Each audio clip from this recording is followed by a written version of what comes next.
Hello everyone. আগের ক্লাসে আমরা চৌম্বকের উপর তড়িৎ পরিবাহীর যে ক্রিয়া সেই সম্পর্কিত যে ওরস্টেডের পরীক্ষা এই সম্বন্ধে জেনেছি এবং তড়িৎ পরিবাহী যে তার পার্শ্ববর্তী অঞ্চলে চৌম্বক ক্ষেত্র সৃষ্টি করে সেই চৌম্বক ক্ষেত্রের অভিমুখ সংক্রান্ত অ্যাম্পিয়ারের সন্তরণ নিয়ম, দক্ষিণমুষ্টি নিয়ম এবং সেখান থেকে আমরা সলিনয়েডের ক্ষেত্রে নির্দিষ্ট কোনো বলরেখার চিত্র অঙ্কন এবং সলিনয়েডের যে একটা চুম্বকের মতো আচরণ করে দণ্ড চুম্বকের মতো সেই দণ্ড চুম্বক সলিনয়েড ইকুয়াল টু দণ্ড চুম্বক এই ধর্মের ব্যাখ্যা। তারপর আমরা তড়িৎ চুম্বকের যেগুলো অসক্ষর আকৃতি চুম্বক বা দণ্ড চুম্বক তড়িৎ চুম্বক যেগুলো সেই তড়িৎ চুম্বকের ব্যবহার সম্পর্কে জেনেছি। আজ আমরা তড়িৎ পরিবাহীর উপর চুম্বকের ক্রিয়া সম্বন্ধে জানবো। সেখানে ফ্লেমিং এর বাম হস্ত নিয়ম, বার্লো চক্র অর্থাৎ ফ্লেমিং এর বাম হস্ত নিয়ম প্রয়োগ করে বার্লো চক্রের নীতি কার্যনীতি ব্যাখ্যা করব। বার্লো চক্রের ঘূর্ণন কোন কোন বিষয়ের উপর নির্ভর করে এবং ঘূর্ণনের অভিমুখ কিভাবে পরিবর্তিত করা যেতে পারে সেই সম্পর্কে জানবো। বৈদ্যুতিক মোটর, সেই বার্লো চক্রের যে ব্যবহারিক প্রয়োগ সেই বৈদ্যুতিক মোটর এবং তার শক্তি বৃদ্ধির উপায় সম্পর্কে জানবো। বৈদ্যুতিক মোটরের ব্যবহার এবং কিছু বিশেষ প্রশ্ন সম্পর্কে আলোচনা করব। So let's start. আমরা তড়িৎবাহী তারের উপর চৌম্বকের ক্রিয়া ব্যাখ্যা করতে চেয়েছি। তড়িৎবাহী তারের উপর চৌম্বকের ক্রিয়া।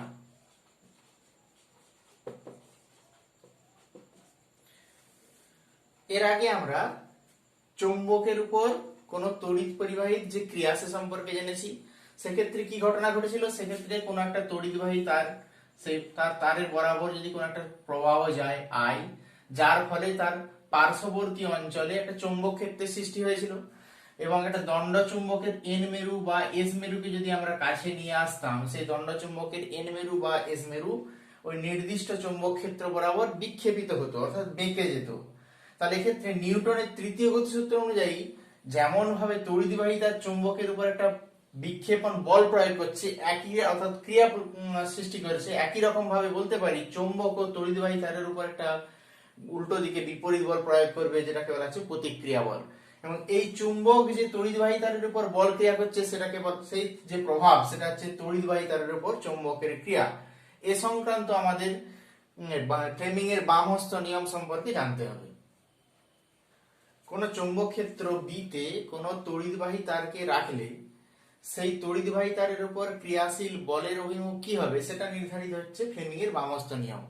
ফ্লেমিং এর বাম হস্ত নিয়মের বিবৃতি বলছে যে বাম হাতের বৃদ্ধাঙ্গুষ্ঠ তর্জনী এবং মধ্যমা, বৃদ্ধাঙ্গুষ্ঠ তর্জনী এবং মধ্যমাকে পরস্পরের সঙ্গে সমকোণে রাখলে, যেখানে বৃদ্ধাঙ্গুষ্ঠ তর্জনী মধ্যমাকে সমকোণে রাখলে তর্জনী চৌম্বক ক্ষেত্রের অভিমুখ, মধ্যমা তড়িৎ পরিবাহীর অভিমুখ নির্দেশ করলে বৃদ্ধাঙ্গুষ্ঠ ওই তড়িৎ পরিবাহীর উপর চৌম্বক ক্ষেত্র দ্বারা প্রযুক্ত বলের অভিমুখ নির্দেশ করবে। তাহলে এক্ষেত্রে তর্জনী হচ্ছে চৌম্বক ক্ষেত্রের অভিমুখ নির্দেশ করছে, মধ্যমা হচ্ছে তড়িৎ পরিবাহীর অভিমুখ নির্দেশ করছে, বৃদ্ধাঙ্গুষ্ঠ সেক্ষেত্রে হচ্ছে ওই পরিবাহীর উপর ক্রিয়াশীল বলের অভিমুখ, অর্থাৎ পরিবাহীর উপর বলটা প্রযুক্ত হবে এই বৃদ্ধাঙ্গুষ্ঠ বরাবর। তাহলে সেক্ষেত্রে আমাদের বোর্ডে যে ছবি এঁকেছি সেই ছবিতে দেখতে পাচ্ছি যে এটা যদি O B O I, O B বরাবর যদি চৌম্বক ক্ষেত্র বি ক্রিয়া করে, ও আই বরাবর তড়িৎ প্রবাহ আই ক্রিয়া করে, সেক্ষেত্রে পেনের যে নিপের দিক সেই দিক বরাবর হবে ওই তড়িৎবাহী তার বরাবর ক্রিয়াশীল বলের অভিমুখ।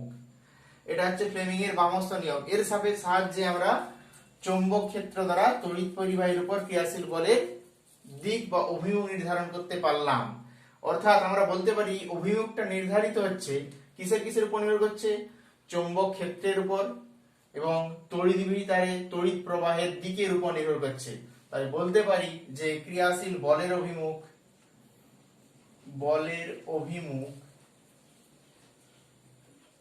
তড়িৎবাহী তারের উপর ক্রিয়াশীল বলের অভিমুখ নির্ভর করছে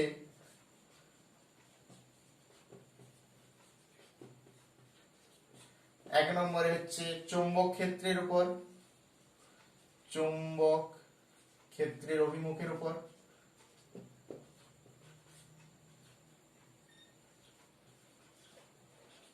আর 2 নম্বর পরিবাহীতে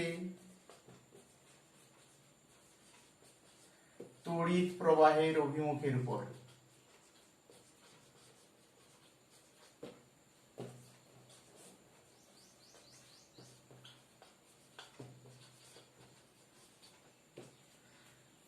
এবার এই ফ্লেমিং এর বামহস্ত নিয়ম প্রয়োগ করে যে প্রাথমিক যন্ত্র তৈরি হয়েছে সেটা হচ্ছে বার্লো চক্র। সেই বার্লো চক্রের বিভিন্ন অংশ এবং কার্যনীতি সম্পর্কে আমরা জানব। বার্লো চক্রের গঠন যদি দেখি আমরা, এটা একটা তামার একটা চক্রাকার অংশ, যে চক্রাকার অংশের সঙ্গে পরিবাহী এই একটা অক্ষদণ্ডের সাহায্যে পরিবাহী তারটি সংযোগ করা আছে এবং এই চক্রাকার অংশের চক্রগুলো একটা পারদের সঙ্গে স্পর্শ করে আছে এবং প্রতিবার ঘূর্ণনের সময় পারদের দাঁড়াগুলো পর্যায়ক্রমে এই চক্রের দাঁড়াগুলো পর্যায়ক্রমে পারদকে স্পর্শ করে থাকবে। আর এই পারদের দুই পাশে একটা শক্তিশালী ইউ আকৃতির চুম্বক রাখা আছে, যার এন মেরু এদিকে এবং এস মেরু এদিকে। পুরো অংশটা একটা কাঠের পাটাতনের উপর রাখা আছে। এই কাঠের পাটাতনের উপর রাখা অবস্থায় একটা ব্যাটারির সাহায্যে ব্যাটারির ধনাত্মক প্রান্তটা উপরের দিকে তারের উপরের দিকের অংশের সঙ্গে যোগ করা আছে এবং ঋণাত্মক প্রান্ত নিচের পাটাতনের সঙ্গে যোগ করা আছে, পারদের সঙ্গে যোগ করা আছে। কারণ এটা ফ্লেমিং এর বাম হস্ত নিয়ম অনুযায়ী ক্রিয়া করে। কারণ কি ঘটনা ঘটে এক্ষেত্রে, পরিবাহীর মধ্য দিয়ে কোনো চৌম্বক ক্ষেত্রে অবস্থিত কোনো পরিবাহীর মধ্য দিয়ে তড়িৎ প্রবাহ পাঠালে পরিবাহীর উপরে বল ক্রিয়া করে এবং পরিবাহীর বিক্ষেপ হয়। সেই ধর্মকে কাজে লাগিয়ে চক্রের ঘূর্ণন আনা হয়েছে। চক্রটা যেহেতু এক্ষেত্রে পর্যায়ক্রমে পারদ পাত্রের সঙ্গে সংযোগ স্থাপন করছে, তার প্রতি ক্ষেত্রে ওর ঘূর্ণনের বেগ, প্রতি ক্ষেত্রে স্পর্শ করার সময় বল ক্রিয়া করছে, যখন স্পর্শ করে সরে চলে গেল তখন বল শূন্য হয়ে যাচ্ছে। সেক্ষেত্রে আবার পরের প্রান্তে এসে স্পর্শ করার সঙ্গে সঙ্গে ওর উপরে বল প্রযুক্ত হচ্ছে।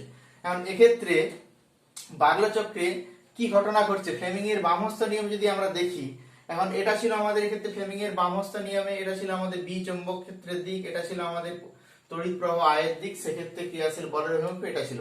কারণ এক্ষেত্রে আমরা দেখতে পাচ্ছি তড়িৎ প্রবাহের দিক এটা, কিন্তু চৌম্বক ক্ষেত্রের দিক হচ্ছে ভেতরের দিকে, অর্থাৎ বোর্ডের তলে ভেতরের দিকে, এন থেকে এস এর দিকে। এন থেকে এস এর দিকে কোনো চৌম্বকের এন মেরু থেকে এস মেরুর দিকে চৌম্বক ক্ষেত্রের দিক হয়, তাহলে সেই শর্ত অনুযায়ী এটা আমাদের হওয়া প্রয়োজন যে এটা হচ্ছে পরিবাহী তার নিচের দিকে, আর এটা হচ্ছে আমাদের চৌম্বক ক্ষেত্রের অভিমুখ, অর্থাৎ বোর্ডের তলে ভেতরের দিকে। সেক্ষেত্রে পরিবাহীর উপর ক্রিয়াশীল বল হবে এই দিকে, অর্থাৎ এই যে দাঁড়াটা রয়েছে এক্ষেত্রে দাঁড়ার উপর ক্রিয়াশীল বলের অভিমুখ হবে ভেতরের দিকে, অর্থাৎ চক্রটা ঘুরবে এই বরাবর। এই ধর্মকে কাজে লাগিয়ে আমরা মোটর সৃষ্টি করেছি। কারণ এক্ষেত্রে বার্লো চক্রে আমরা দেখতে পাচ্ছি যে পরিবাহীর ক্ষেত্রে আমরা প্রবাহ মাত্রা বৃদ্ধি করলে এর ঘূর্ণন বৃদ্ধি হবে, অর্থাৎ বার্লো চক্রে চক্রের ঘূর্ণন কোন বিষয়ের উপর নির্ভর করে, চক্রের ঘূর্ণনের নির্ভরশীলতা, চক্রের ঘূর্ণনের নির্ভরশীলতা।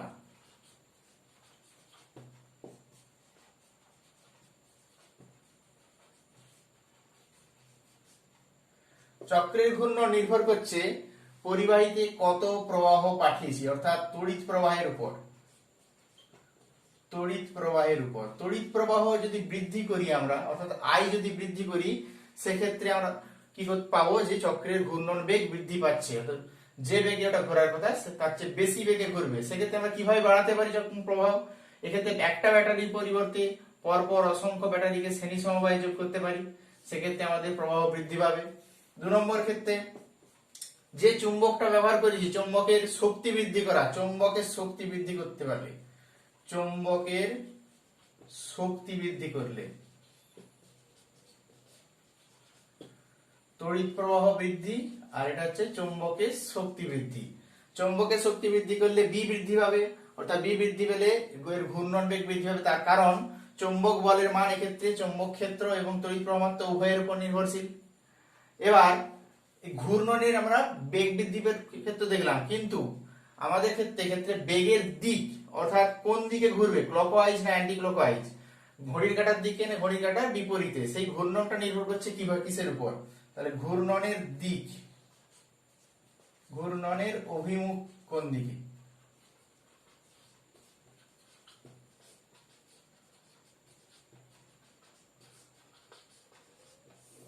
ঘূর্ণনের অভিমুখ নির্ভর করছে যে ব্যাটারিটা লাগিয়েছি আমরা, ব্যাটারির যদি আমরা পোলগুলোকে চেঞ্জ করে দিই, অর্থাৎ ঘুরিয়ে দিই, আমরা ব্যাটারিটাকে যদি এইভাবে লাগাতাম, এইদিকে ধনাত্মক এদিকে ঋণাত্মক, সেক্ষেত্রে প্রবাহের দিক কি হতো, এদিক থেকে এইদিকে।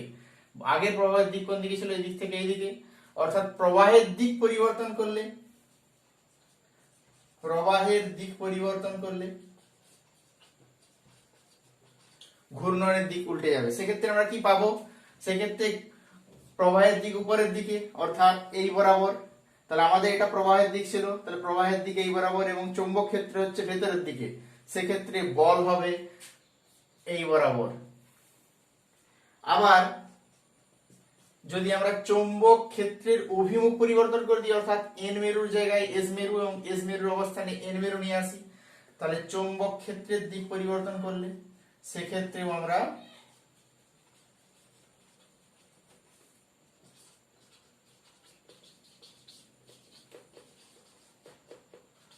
চৌম্বক ক্ষেত্রের দিক পরিবর্তন করলে, প্রবাহের দিক পরিবর্তন করলে যেমন ভাবে পরিবর্তনটা হচ্ছে, চৌম্বক ক্ষেত্রের দিক পরিবর্তন করলেও এক্ষেত্রে বার্লো চক্রের ঘূর্ণনের দিক পরিবর্তিত হবে।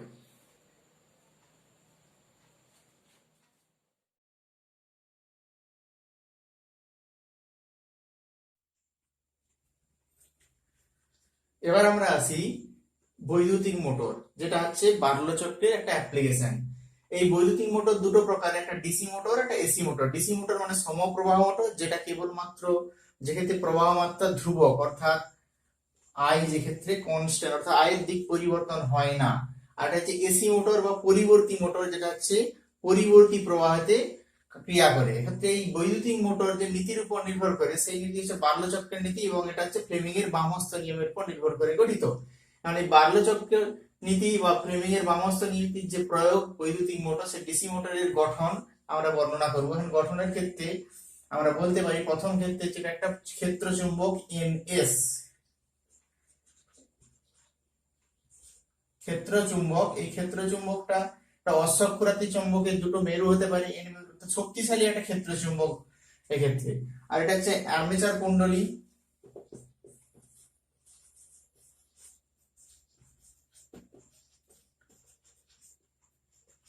এই আর্মেচার কুণ্ডলীতে অসংখ্য পাক বিশিষ্ট কোন তামার তার থাকতে পারে। অসংখ্য পাক বিশিষ্ট অর্থাৎ এই তারের সঙ্গে পরপর অন্তরিত করা। অন্তরিত করা মানে প্লাস্টিকের কোটিং, অন্তরক পদার্থ হচ্ছে প্লাস্টিক, এবোনাইট, গ্যালাইট হচ্ছে অন্তরক পদার্থ। এই অন্তরক পদার্থের আবরণে অবস্থিত পরপর কতগুলো তারকে যদি আমরা এই সজ্জার উপর সাজাই, সেটাকে বলে অন্তরিত সজ্জা। সেই অন্তরিত সজ্জার যে কুণ্ডলী, সেই কুণ্ডলীটা হচ্ছে আর্মেচার কুণ্ডলী, এবং এটা নির্দিষ্ট কোন অক্ষের সাপেক্ষে মুক্ত ভাবে ঘুরতে পারে, নির্দিষ্ট অক্ষের সাপেক্ষে মুক্ত ভাবে আর্মেচার কুণ্ডলী। এছাড়া রয়েছে আমাদের এখানে ব্রাশ, কমিউটেটর এবং চাবি এবং কিছু ব্যাটারি। এই ব্রাশ বা কমিউটেটরের কাজ কি? কমিউটেটর হচ্ছে কুণ্ডলীর সঙ্গে ডিরেক্টলি সংযোগ করা থাকে, কুণ্ডলীর সঙ্গে, যাতে কুণ্ডলীর সাথে সাথেও ঘুরতে পারে। আর ব্রাশ হচ্ছে আলগাভাবে কার্বনের তৈরি ব্রাশ। এই কার্বনের তৈরি ব্রাশ হচ্ছে আলগাভাবে এই কমিউটেটরের সঙ্গে স্পর্শ করে থাকে, যেক্ষেত্রে একটা এটা C1 কমিউটেটর, এটা C2 কমিউটেটর, এটা ব্রাশ 1, এটা ব্রাশ 2 যদি হয়, প্রথমবার অর্ধেক ঘূর্ণনের জন্য C1 এবং B1 যদি সংযোগ করা থাকে, দ্বিতীয় অর্ধেক ঘূর্ণনের জন্য C2 এবং B1 সংযোগ করা থাকবে। আর এক্ষেত্রে কি ঘটনা ঘটে? এক্ষেত্রে N থেকে S বরাবর চৌম্বক ক্ষেত্র B ক্রিয়া করে, B এর দিক N থেকে S এর দিক বরাবর। এখন ব্যাটারি সংযোগটা এমন ভাবে করা হয়েছে যাতে N প্রান্তে, অর্থাৎ চৌম্বক ক্ষেত্রের N মেরুর দিকে যে কুণ্ডলী রয়েছে, এটা দিয়ে আমরা নাম দিই P Q R S। এই কুণ্ডলীর আর থেকে এস এর দিকে যদি প্রবাহ যায়, অর্থাৎ আমরা কার্যনীতি ব্যাখ্যা করছি, আর থেকে এস এর দিকে যদি প্রবাহ যায়, সেক্ষেত্রে আমরা ফ্লেমিং এর বামহস্ত নিয়ম প্রয়োগ করলে এটা হবে আমাদের প্রবাহের দিক, এখানে এটা হচ্ছে চৌম্বক ক্ষেত্রের দিক, আর এটা হবে হচ্ছে ওই বাহুর উপর যে ক্রিয়াশীল বল, অর্থাৎ এই আর এস বাহুকে উপরের দিকে ঠেলবে। অর্থাৎ এর ক্ষেত্রে আমরা পাবো ঘূর্ণনটা ঘড়ির কাঁটার এক্ষেত্রে দেখার উপর নির্ভর করছে, আমরা এই ঘূর্ণনটা এই দিক বরাবর নির্দেশ করলে সেটা পাবো আমরা। ঘড়ির কাঁটার বিপরীত দিকে বলতে পারি যদি আমরা দিক থেকে দেখি। অর্থাৎ আর এস বাহুটা পরবর্তী অর্ধচক্রের জন্য কি হবে, যখন C2 এবং B1 স্পর্শ করলো, সেক্ষেত্রে ছবিটা হবে আমাদের এই ধরনের। তখন QP বাহুটা এই অবস্থানে আসবে, আর আর এস বাহুটা এই অবস্থানে, যেখানে এটা এন মেরু ছিল, এবং এটা ছিল এস মেরু। সেক্ষেত্রে তড়িৎ প্রবাহের দিক তখন পুনরায় হবে কিউ থেকে পি বরাবর, কিউ পি বাহুতে, এবং একই রকম ভাবে কিউ পি বাহুর উপর যে বল প্রযুক্ত হবে চৌম্বক বল, সেই চৌম্বক বলের প্রভাবে ঘড়ির কাঁটার বিপরীত দিকে ঘুরে এটা হচ্ছে আবার অর্ধ পর্যায়ে ঘুরবে, এবং একই রকম ভাবে প্রত্যেক পর্যায়ে ওটা ঘুরতে থাকবে। এবং এই যে বৈদ্যুতিক মোটর, ডিসি মোটর, এবং ডিসি মোটরের জায়গায় এসি মোটর তৈরি করতে গেলে আমাদের কি করতে হবে, এক্ষেত্রে কেবলমাত্র যে পরিবর্তনটা করতে হবে সেটা হচ্ছে আমাদের এখানে ব্রাশ আর কমিউটেটরের জায়গাতে পরিবর্তন করতে হবে। ব্রাশ কমিউটেটরের জায়গাতে কি করতে হবে, এই কুণ্ডলীটাকে এমন ভাবে মুভ করাতে হবে যেন ফিক্সড থাকে। কিরকম ভাবে, তার কারণ প্রতি অর্ধচক্রের ক্ষেত্রে চেঞ্জ হচ্ছে আমাদের তড়িৎ প্রবাহের দিক, সেটা আমরা দেখে নেবো কিভাবে ঘটছে। এক্ষেত্রে কমিউটেটরের পরিবর্তে রিং ব্যবহার করা হচ্ছে, R1 রিং এবং R2 রিং এবং ব্রাশ 1 ব্রাশ 2। যে ক্ষেত্রে এটা হচ্ছে আমাদের এসি মোটর পড়ছে, এবং এসি মোটরের ক্ষেত্রে R1 রিং ব্রাশের সঙ্গে B1 ব্রাশের সঙ্গে আলগাভাবে স্পর্শ করে আছে, এবং R2 রিং B2 ব্রাশের ক্ষেত্রে আলগাভাবে স্পর্শ করে আছে।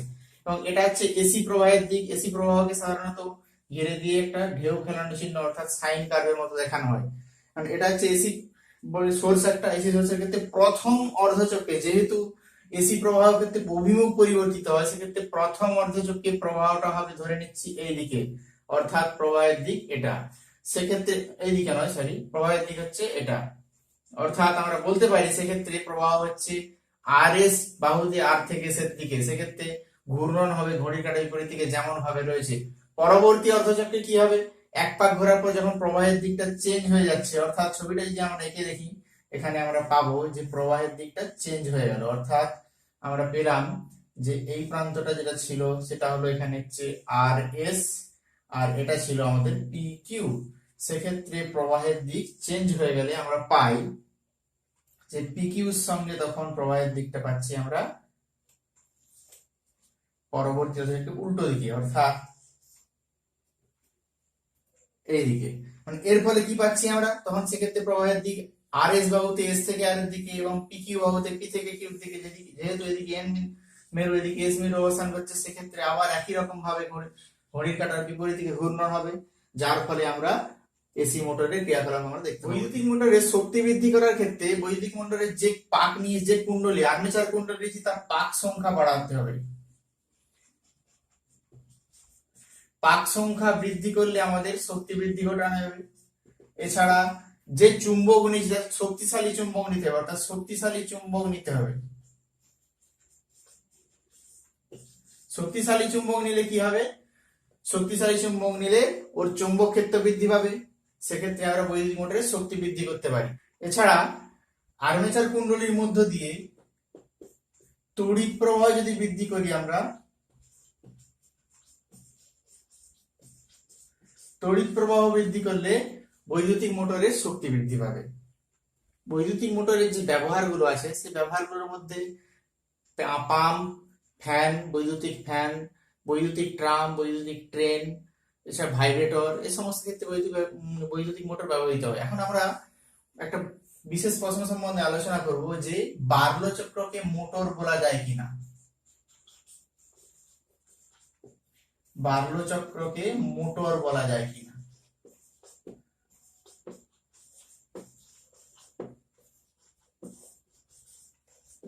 এখন বার্লো চক্র এবং মোটর উভয়ের ক্ষেত্রেই তড়িৎ প্রবাহের উপর চুম্বকের ক্রিয়ার উপর নির্ভর করে নীতিটা প্রতিষ্ঠিত, এবং উভয়েই ফ্লেমিং এর বামহস্ত নিয়ম বা নীতির উপর নির্ভর করে তৈরি হয়েছে। কারণ বার্লো চক্রে যদি আমরা প্রবাহের অভিমুখ চেঞ্জ করি, সেক্ষেত্রে ওর চক্রের ঘূর্ণন চেঞ্জ হয়। এক্ষেত্রে মোটরের ক্ষেত্রে একই রকম ভাবে প্রবাহের অভিমুখ চেঞ্জ করলে আর্মেচার কুণ্ডলীর ঘূর্ণন পরিবর্তিত হয়। এছাড়া চুম্বকের যে শক্তিশালী বা চুম্বকের চুম্বক ক্ষেত্র বৃদ্ধি করলে আমরা সেক্ষেত্রে বার্লো চক্রের ঘূর্ণন বৃদ্ধি পাই। মোটরের ক্ষেত্রে একই রকম ভাবে মোটরের আর্মেচার কুণ্ডলীর ঘূর্ণন বৃদ্ধি পায়। তাই বলা যায় বার্লো চক্র হলো একটি মোটর। অর্থাৎ আমরা বলতে পারি যে বার্লো চক্র এবং মোটর কোনো অভিন্ন আলাদা কিছু নয়, দুটো একই। কারণ এই বার্লো চক্র বা মোটরে আমরা দেখতে পাচ্ছি যে তড়িৎ শক্তি যান্ত্রিক শক্তি রূপান্তরিত হচ্ছে। কিভাবে, তড়িৎ শক্তির ক্ষেত্রে আমাদের ওই যে আর্মেচার কুণ্ডলীর ঘূর্ণন সৃষ্টি করছে, অর্থাৎ তড়িৎ শক্তি যান্ত্রিক শক্তিতে রূপান্তরিত হচ্ছে। এবার একটা প্রবলেম দেওয়া আছে, একটা ইলেকট্রন দর্শক থেকে দূরে সরে যাচ্ছে। তাহলে এটা যদি আমাদের দর্শক ভেবে নিই আমরা, দর্শকের থেকে ইলেকট্রনটা দূরে সরে যাচ্ছে, অর্থাৎ ইলেকট্রন আমরা ই মাইনাস সাইন দিয়ে প্রকাশ করি, ইলেকট্রন দূরে সরে যাচ্ছে, সেক্ষেত্রে চৌম্বক বলরেখার অভিমুখ কি রকম হবে? কারণ ইলেকট্রনের প্রবাহের দিক তড়িৎ প্রবাহের বিপরীত, অর্থাৎ তার তড়িৎ প্রবাহ হবে এক্ষেত্রে আমাদের আই এই দিকে। এখন তড়িৎ প্রবাহ যদি এই দিক থেকে এই দিকে হয়, অর্থাৎ আমরা এই দিক থেকে যদি এদিকে দেখি তড়িৎ প্রবাহ, সেক্ষেত্রে আমাদের ওর জন্য সৃষ্ট যে চৌম্বক ক্ষেত্র, সেটা চৌম্বক ক্ষেত্রের বা চৌম্বক বলরেখার অভিমুখ, সেটা আমরা দক্ষিণ হস্ত নিয়ম বা দক্ষিণ মুষ্টি নিয়মের সাহায্যে আমরা ব্যাখ্যা করতে পারি। এখন দক্ষিণ মুষ্টি নিয়ম কি বলছে? এর সাপেক্ষে বৃদ্ধাঙ্গুষ্ঠ যদি তড়িৎ প্রবাহের অভিমুখ হয়, তাহলে আঙুলগুলো বাঁকানো যে দিক, সেই দিকটা হবে আমাদের বৃত্তাকার দিক হবে, যেটা হচ্ছে বলরেখার দিক। অর্থাৎ আমাদের এই ক্ষেত্রে বলরেখার দিক হবে এই বরাবর, অর্থাৎ এক্ষেত্রে আমরা ভাবতে পারি বলরেখাটা এই অভিমুখে ক্রিয়া করছে। অর্থাৎ ঘড়ির কাঁটা আমাদের দেখার অনুযায়ী ঘড়ির কাঁটার বিপরীতে বলরেখাগুলো ক্রিয়া করছে। বলরেখাগুলো কি হবে? কতকগুলো সমকেন্দ্রিক বৃত্ত। বলরেখাগুলো হবে কতকগুলো সমকেন্দ্রিক, যেহেতু ক্লোজ বলরেখাগুলো, সেগুলো হচ্ছে সমকেন্দ্রিক বৃত্ত হবে কতকগুলো।